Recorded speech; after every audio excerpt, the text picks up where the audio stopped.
ಕೃಷ್ಣನಿಗೆ ಅಭಿಷೇಕ ಯಾಕೆ ಮಾಡ್ತಾರೆ? ದೇವಸ್ಥಾನದ ಮುಂದೆ ಗರುಡಗಂಬ ಏನಕ್ಕೆ ಸ್ಥಾಪನೆ ಮಾಡಿರ್ತಾರೆ? ಅಭಿಷೇಕ ಹಿಂದೆ ಇರೋ ಅರ್ಥ ಏನು ಗೊತ್ತಾ? ಅಭಿಷೇಕ ಮಾಡೋದು ದೇವ್ರಿಗ ಅಥವಾ ಭಕ್ತಾದಿಗಳಿಗ? ಫ್ಯಾಮಿಲಿ ಜೊತೆ ಈ ಥರ photoshoot. Hi everyone, welcome back to my channel. ಇವತ್ತು ನಮ್ಮೂರಲ್ಲಿ ಶ್ರೀಕೃಷ್ಣ ದೇವಸ್ಥಾನದಲ್ಲಿ ಅಭಿಷೇಕ ಪೂಜೆ ಇಟ್ಕೊಂಡಿದ್ದೀವಿ. ಸೊ ಬೇಗನೆ ಎದ್ದು ರೆಡಿಯಾಗಿ ಊರಿಗೆ ರೀಚ್ ಆದ. ಇವತ್ತು ದೇವಸ್ಥಾನದಲ್ಲಿ ಪೂಜೆ ಇಟ್ಕೊಂಡಿರೋದ್ರಿಂದ ಫಸ್ಟು ಮನೇಲೆಲ್ಲ ಪೂಜೆ ಮಾಡಿಬಿಟ್ಟು ದೇವಸ್ಥಾನದ ಹತ್ರ ಹೋಗ್ತಾ ಇದ್ದೀವಿ. ಈ ದೇವಸ್ಥಾನನ ರೀಸೆಂಟಾಗಿ ಪ್ರತಿಷ್ಠಾಪನೆ ಮಾಡಿರೋದು. ನಿಜ ಹೇಳಬೇಕಂದ್ರೆ ಇಲ್ಲಿ ಬಂದ ತಕ್ಷಣವೇ ತುಂಬ ಪಾಸಿಟಿವ್ ಫೀಲ್ ಆಯಿತು. ನೀವು ದೇವಸ್ಥಾನಕ್ಕೆ ಬಂದಾಗ ದೇವಸ್ಥಾನದ ಮುಂದೆ ಇರೋ ಗರುಡಗಂಬ ನೋಡಿರ್ತೀರ, ಆದರೆ ಇದು ಯಾಕೆ ಇಲ್ಲಿರುತ್ತೆ ಅಂತ ತುಂಬ ಜನರಿಗೆ ಗೊತ್ತಿರಲ್ಲ. ಗರುಡನು ಶ್ರೀ ಮಹಾವಿಷ್ಣುವಿನ ಪರಮ ಭಕ್ತ. ಗರುಡನಿಗೆ ದೇವ್ರ ಮೇಲೆ ಇರುವಂತಹ ಅಪಾರವಾದ ಭಕ್ತಿ, ವಿನಯ ಮತ್ತು ಸಮರ್ಪಣಾ ಭಾವನೆ ಇರೋದ್ರಿಂದ ದೇವಸ್ಥಾನದ ಮುಂದೆ ಸ್ಥಾಪನೆ ಮಾಡಿರ್ತಾರೆ. ಅಷ್ಟೇ ಅಲ್ಲ, ದುಷ್ಟಶಕ್ತಿಗಳಿಂದ ದೇವಸ್ಥಾನನ ಯಾವಾಗಲೂ ರಕ್ಷಣೆ ಮಾಡ್ತಾನೆ. ದೇವ್ರ ದರ್ಶನ ಮಾಡೋದಕ್ಕಿಂತ ಮೊದಲು ಗರುಡಗಂಬಕ್ಕೆ ನಮಸ್ಕಾರ ಮಾಡಬೇಕು ಅಂತ ಪುರಾಣಗಳಲ್ಲಿ ಹೇಳಿದ್ದಾರೆ. ದೇವಸ್ಥಾನಗಳಲ್ಲಿ ಅಭಿಷೇಕ ಯಾಕೆ ಮಾಡ್ತಾರೆ ಅನ್ನೋದ್ರ ಬಗ್ಗೆ ತಿಳ್ಕೊಳ್ಳೋಣ. ದೇವಸ್ಥಾನಗಳಲ್ಲಿ ಅಭಿಷೇಕ ಯಾಕೆ ಮಾಡ್ತಾರೆ ಗೊತ್ತಾ? ಶಾಸ್ತ್ರಗಳ ಪ್ರಕಾರ ಅಭಿಷೇಕ ಅಂದರೆ ದೇವರಿಗೆ ಮಾಡುವ ಪವಿತ್ರ ಸೇವೆ ಅಂತ. ನಾವು ನಮ್ಮ ಮನೇಲಿರೋರನ್ನ ಯಾವ ರೀತಿ ಪ್ರೀತಿಯಿಂದ ನೋಡ್ಕೊಳ್ತೇವೋ ಅದೇ ರೀತಿ ದೇವ್ರಿಗೂ ಕೂಡ ಸ್ನಾನ ಮಾಡಿಸಿ ಸೇವೆ ಮಾಡೋದು ಅಂತ. ಹಾಲು, ಮೊಸರು, ಜೇನು, ತುಪ್ಪ ಮತ್ತು ಪವಿತ್ರ ನೀರಿನಿಂದ ಅಭಿಷೇಕ ಮಾಡ್ತಾರೆ. ಪ್ರತಿಯೊಂದು ದ್ರವ್ಯಕ್ಕೂ ತನ್ನದೇ ಆದ ಮಹತ್ವವಿದೆ. ಹಾಲು ಶುದ್ಧತೆಯನ್ನು, ಜೇನು ಮಧುರತೆಯನ್ನು, ಮೊಸರು ಮತ್ತು ತುಪ್ಪ ಐಶ್ವರ್ಯವನ್ನು ಸೂಚಿಸುತ್ತೆ. ಆದರೆ ನಿಜವಾದ ಅರ್ಥ ಏನಂದರೆ, ದೇವ್ರಿಗೆ ಅಭಿಷೇಕ ಮಾಡಬೇಕಾದ್ರೆ ನಮ್ಮ ಅಹಂಕಾರ, ಕೋಪ ಮತ್ತು ಕೆಟ್ಟ ಗುಣನ ದೇವ್ರ ಪಾದದಲ್ಲಿ ಅರ್ಪಿಸಿ ಸನ್ಮಾರ್ಗದಲ್ಲಿ ಬದುಕ್ತೀವಿ ಅಂತ ಅರ್ಥ.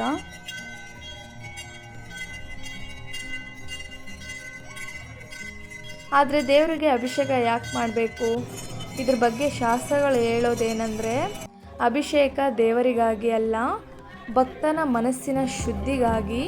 ಅಭಿಷೇಕ ಮಾಡೋದನ್ನು ನೋಡೋದ್ರಿಂದ ಮತ್ತು ಆ ಪೂಜೆಯಲ್ಲಿ ನಾವು ಭಾಗವಹಿಸೋದ್ರಿಂದ ಮನಸ್ಸಿಗೆ ಶಾಂತಿ ಮತ್ತು ಪಾಸಿಟಿವ್ ಎನರ್ಜಿ ಜಾಸ್ತಿ ಆಗುತ್ತೆ ಅನ್ನೋ ನಂಬಿಕೆ ಇದೆ.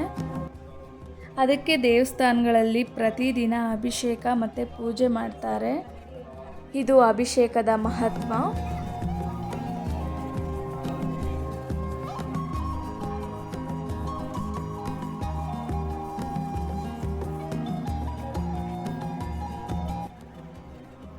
ಇನ್ನು ನನ್ನ ಚಾನೆಲನ್ನು ಫಾಲೋ ಮಾಡಿಲ್ಲ ಅಂದರೆ ಪ್ಲೀಸ್ ಫಾಲೋ ಮಾಡ್ಕೊಳ್ಳಿ.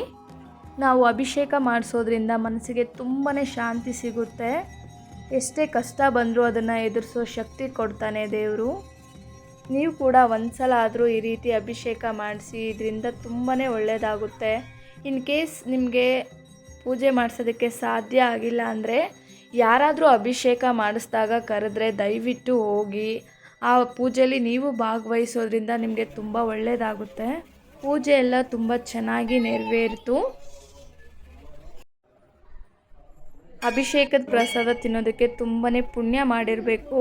ನಾವು ಪ್ರಸಾದ ಎಲ್ಲ ತಿಂದ್ಕೊಂಡು ಗ್ರೂಪ್ ಫೋಟೋ ತಗೊಳ್ಳೋಣ ಅಂತ ಎಲ್ಲರೂ ಗ್ರೂಪ್ ಫೋಟೋ ತಗೊಳ್ತಾ ಇದ್ದೀವಿ.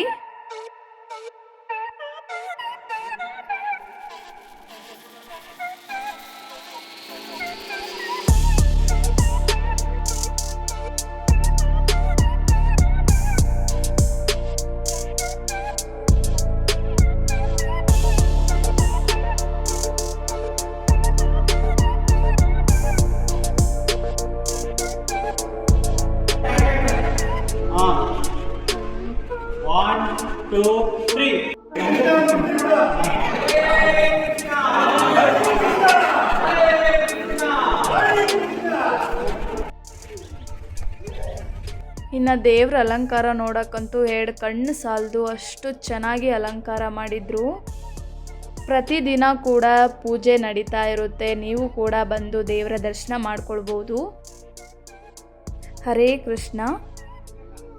ಈ ದೇವಸ್ಥಾನದ ವಿಶೇಷತೆ ಏನಂದರೆ, ಇಲ್ಲಿ ಶ್ರೀಕೃಷ್ಣ ದೇವರನ್ನ ಗೋವರ್ಧನ ಗಿರಿಧಾರಿ ರೂಪದಲ್ಲಿ ಪೂಜಿಸ್ತಾರೆ. ಪುರಾಣಗಳ ಪ್ರಕಾರ ಶ್ರೀಕೃಷ್ಣ ದೇವರು ಗೋವರ್ಧನ ಪರ್ವತನ ಕಿರುಬೆರಳಲ್ಲಿ ಎತ್ತಿ ಹಿಡಿದು ಗೋಕುಲದ ಎಲ್ಲ ಜನರನ್ನು ಕಾಪಾಡಿರ್ತಾನೆ. ಆ ಘಟನೆನ ನೆನಪಿಸೋದಕ್ಕೆ ಈ ಕ್ಷೇತ್ರನ ನಿರ್ಮಾಣ ಮಾಡಿದ್ದಾರೆ.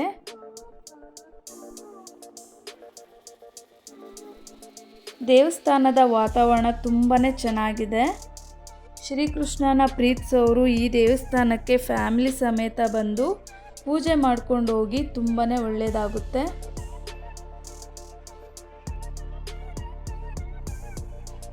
ಈ ದೇವಸ್ಥಾನ ಇರೋದು ದೊಡ್ಡಿಪಾಳ್ಯದಲ್ಲಿ. ಇದು ಕೆಂಗೇರಿ ಮತ್ತು ಮೈಸೂರು ಎಕ್ಸ್ಪ್ರೆಸ್ ಹೈವೇಯಿಂದ 4 ಕಿಲೋಮೀಟರ್ ದೂರದಲ್ಲಿರೋದು.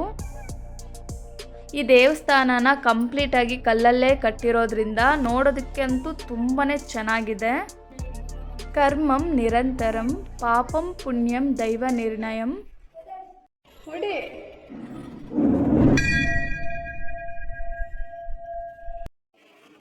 ಪೂಜೆ ಮುಗಿಯೋಷ್ಟೊತ್ತಿಗೆ ಮಧ್ಯಾಹ್ನ 2 ಗಂಟೆ ಆಗಿತ್ತು. ನೋಡ್ಬೋದು ಫುಲ್ಲು ಮಳೆ ಬಿಟ್ಟ ಮೇಲೆ ನಾವು ಊಟಕ್ಕೆ ಅಂತ ಕೂತ್ಕೊಂಡ್ವಿ. ಮಧ್ಯಾಹ್ನ ಊಟಕ್ಕೆ ಅನ್ನ ಸಾಂಬಾರು ಮಾಡಿದರು, ತುಂಬ ಚೆನ್ನಾಗಿತ್ತು.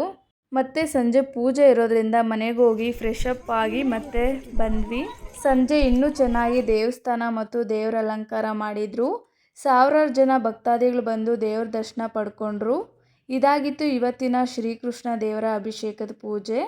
ಈ ವಿಡಿಯೋ ಇಷ್ಟ ಆಗಿದ್ರೆ ಪ್ಲೀಸ್ ಲೈಕ್ ಮಾಡಿ, ಫ್ಯಾಮಿಲಿ ಫ್ರೆಂಡ್ಸ್ ಜೊತೆ ಶೇರ್ ಮಾಡಿ. ನಮ್ಮ ಫ್ಯಾಮಿಲಿ ಅವರು ಅಭಿಷೇಕ ಮಾಡಿಸಿರೋದ್ರಿಂದ ಲಾಸ್ಟಲ್ಲಿ ದೇವ್ರ ಮುಂದೆ ಇಟ್ಟಿರೋ ಪ್ರಸಾದನ ಇಸ್ಕೊಂಡು ದೇವರ ಆಶೀರ್ವಾದ ಪಡ್ಕೊಂಡ್ವಿ. ಅಭಿಷೇಕ ಮಾಡಿಸಿದ ಮೇಲೆ ದೇವ್ರ ಪ್ರಸಾದನ ಮನೆಗೆ ಎತ್ಕೊಂಡು ಹೋಗಬೇಕು. ಅದರಿಂದ ತುಂಬಾ ಒಳ್ಳೆಯದಾಗುತ್ತೆ. ನೀವು ಈ ದೇವಸ್ಥಾನಕ್ಕೆ ಬಂದು ದೇವ್ರ ದರ್ಶನ ಪಡ್ಕೊಳ್ಳಿ. ರಾಧೆ ರಾಧೆ.